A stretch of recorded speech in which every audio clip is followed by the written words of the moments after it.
শিবরাত্রির দিন সকাল সকাল আমরা সবাই মিলে যাচ্ছিলাম চশরহাটি ঘাটে গঙ্গা স্নান করতে।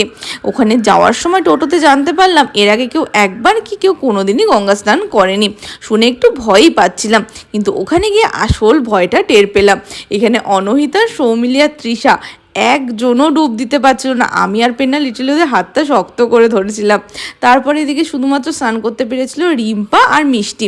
সবাইকে পাড়ে তুলে দেওয়ার পর লাস্টে আমি আর পেন্না স্নান করে তারপর পাড়ে উঠেছিলাম। ঘরে ফিরে আজকে বানিয়েছিলাম কাঁচকলার কোপ্তা। সেই রেসিপিটা তোমাদের সাথে এবার শেয়ার করি। প্রথমে কাঁচকলা আর আলুটাকে ভালো করে কেটে নুন হলুদ দিয়ে সিদ্ধ করতে বসিয়েছিলাম। ওই 4টে পর্যন্ত সিটি দিয়েছিলাম। তারপরে এগুলোকে এক সাইডে নামিয়ে রেখে একটু ঠান্ডা করার পর কাঁচকলাটাকে ভালো করে ছাড়িয়ে কাঁচকলা আর আলুটাকে ভালো করে মেখে নিয়ে তার মধ্যে দিয়েছিলাম নুন, হলুদ, তারপরে দিয়েছিলাম জিরে গুঁড়ো, ধনে গুঁড়ো, আর দিয়েছিলাম লঙ্কার গুঁড়ো। সব কিছুকে ভালো করে মাখবো। ও হ্যাঁ, তারপর দিয়েছিলাম আদার রস আর একটু গরম মশলা। তো এই সব কিছুকে বেসন দিয়ে একটু ভালো করে মেখে নিয়েছিলাম।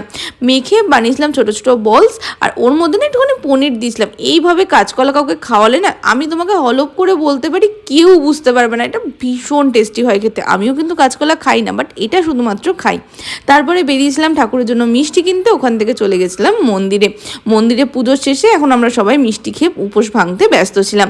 ঘরে ফিরে একটু সময় লাগলো। নিজের হাতেই রান্নার স্বাদটাই না অন্যরকম। দেখা হচ্ছে তোমাদের সাথে নেক্সট ব্লগে।